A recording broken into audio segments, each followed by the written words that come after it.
can. And, I'll try to be direct. Let's go to the next slide. This is one perspective on occultation, and especially knowledge acquisition associated with occultations. I've been doing research since 1989 in an area known as high self-directed learning. And I look for, as an educational psychologist, pockets of high self-directed learners. My dissertation I did primarily with amateur radio operators. They were a full 2 standard deviations above the mean for high self-directed learners. This population is another standard deviation above that as amateur astronomers. So I'm fascinated by that. Plus, I love astronomy. One of the neat things for me is that I can take my research in educational psychology and pursue my hobbies and convince people that I should be paid for it. So it's been really the best of both worlds. And in 2007, Robert, if I pronounce his name correctly, Buckheim, published this book, The Sky is Your Laboratory. I went out and bought a 14-inch scope.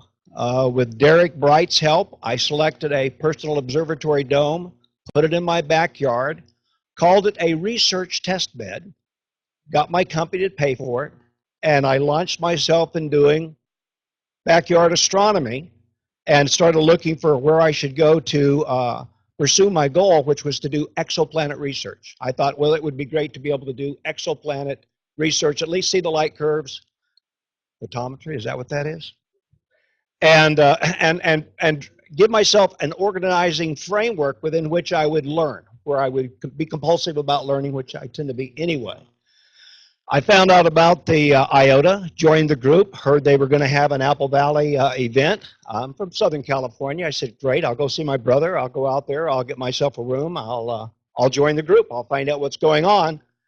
I don't know if I went to the right hotel or the wrong hotel, but the only other guy in that hotel that was doing occultations was David Dunham. And so when I found out he was there, I chose the room next to him, thinking something he knows will rub off on me. I didn't know it, but this is a motel hotel that claimed to have Wi-Fi but did not. And so I moved I'm on the internet all the time. I'm an internet service providing company. I do educational content via the internet. It's what I do for a living. And so I put my Wi-Fi system, which I carry with me everywhere, I actually carry 2, next to the wall so David could see my Wi-Fi so he could do emails and coordinate and do the things he needed to do for Iota. I teamed with him to help him build his telescopes. You know, I have a telescope. I think you brought 10 telescopes with you. And he's got them all laid out on his bed, and he's doing it. So we're building telescopes together, and we're planning to do this event together. And that was the way I got introduced to occultations. The best part about occultations, quite frankly, have been the people that I have met, because I have felt welcomed and a part of a cohort group from the very beginning. It's an interesting organization that you have here. It's an interesting organization that I've now been a member of for something like 7 years. So as I was working my way through Robert's book, The Sky is Your Laboratory, I got down to chapter 2, occultations, but I skipped the first section, lunar occultations, and I skipped the second one, grazing occultations, and I found myself doing asteroid occultations. I've been kind of stuck there for about 6 years. Next slide, please. So we were in Apple Valley, and we were sharing the Wi-Fi, and we were chasing shadows, and you can talk about those kinds of things for hours, and having a chance to meet the boys and girls. I think there was one lady there doing occultations with us, and the Baja boys fascinated me because they were chasing these low probability events and hitting some of them. They were chasing these 1% and 2% events and hitting some of them. And so I spent some time with them. I guess we all had a chance to go out to dinner and discovered they were literally doing every one of them that came their way. And so that became my model. I figured out how to use Occult Watcher. I figured out that I could do every event that was above 1%. If I did 100 of those a year, I'd get 1, maybe. if the weather cooperated. So next slide, please. There you go. In Southern California, absolutely. Most days, if you know what you're doing. So I went out and did my first lunar graze with Hal Povenmire and his wife Kate, and Scotty Dagenhart was involved in that. And we chased off to Georgia.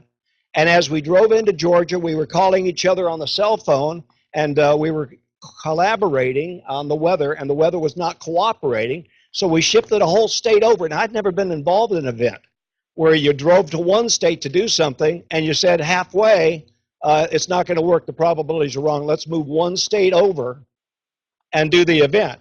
So we showed up in the middle of nowhere in Alabama, and I drove into a gas station that happened to be some sort of a country store, and somebody I had never met, Hal Povenmire, drives up with his wife, and there's something about this guy. I said, are you here for the Grays event? And he said, I'm Hal Povenmire. I said, great, I'll follow you.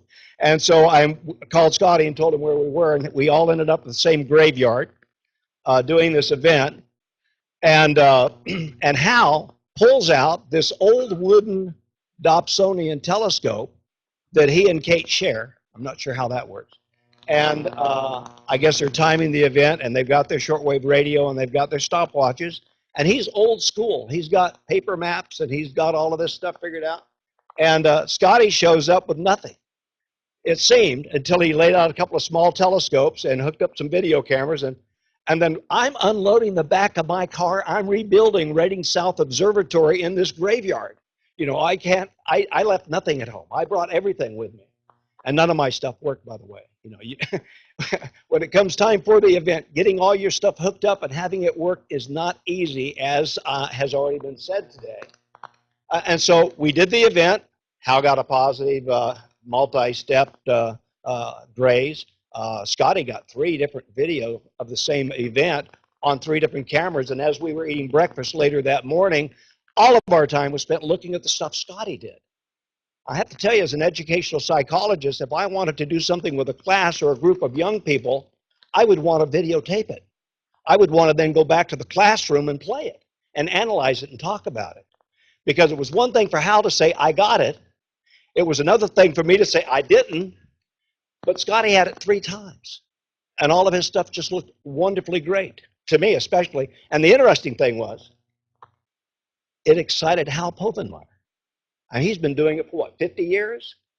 I don't know that he'd ever seen a video of a graze. I must have. But I don't know that he has, because the way he acted and looked at it, he kept going back. So play it back. No, play it back. No, play. Yeah, I remember timing that. Yeah, that's that. Yeah. And it was just fascinating to watch the guy do that. Next slide, please.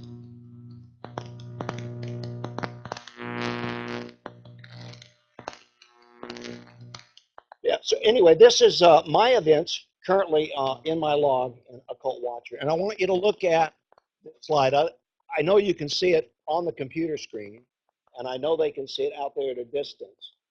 But if you look at the star with the red column, my brightest star is a 9.1, my brightest event. Most of them are 11s and 12s. I've got a 14-inch scope. I've got integrating cameras. I can do those easy. And I publish every month in the South Florida Astronomy Association website this kind of a chart with a write-up on the 2 or 3 events that I'm going to concentrate on. And I was at the meeting last month, and Sam Storch, who some of you remember from his occultation activities in New York City 25 years ago, made the comment, and Sam's a dear friend of mine. I love to do things with Sam. Made the comment, not to me, but to somebody who asked the question, what is this? He said, that's Redding's page of events you can't see. And it dawned on me that what I had done following the Baja Boys and chasing all of these events, because there are plenty of events to chase. These are the ones I've selected to do in about a month's period of time. That what I was getting excited about and what I was spending my time on did not excite anyone in the astronomical group that I was spending my time with, you know, my local astronomical society, because they couldn't do it. It was in the too hard to do box. So I've sort of adjusted my thinking. This is just one perspective on knowledge acquisition and occultations. I'm going to go back and I'm going to start doing the lunar occultations. I'm going to pick the brightest and the best lunar occultations each month, and I'm going to focus my club, the group, you can go to the next slide, on that activity. Because my goal is not for me to go out and do this, although I would really like to stop doing occultations and start doing exoplanet research. My goal is to excite the other people around me and get them involved in knowledge acquisition, especially the young people that end up at our club, because we do the club meeting at the local science center, which has an observatory and a planetarium. It's an ideal place to do outreach. And when I put stuff up nobody can do but me, I should not expect anyone to join me in the process. I think what I will do is, at least publicly, from an active point of view, I will put up the stuff I know everybody can do and invite them to join me. And I'm guessing in the next year or two I will have greater success doing that. So, global imperative, I think that the human being can be defined as a learning animal. I think that we've been here just a very, very short period of time. I argue that we know nothing. We just don't. We haven't been around long enough to understand very much. I think almost everything we think we know, we take on faith. And I think it's an absolute imperative. It doesn't, does it? But then I'm an educational psychologist and we get away with a lot of stuff. But I think that what we have to do is go out and acquire knowledge and develop skills, because I'm convinced that at some point we're going to face, in the very near future, within the next 1,000,000 years, next 500,000 years, next 10,000 years, next 500 years, an extinction level event. And if we don't have the knowledge and the skills to address that event, we will have been a very short-lived species on this planet. There's no doubt in my mind. One man's perspective. Thank you.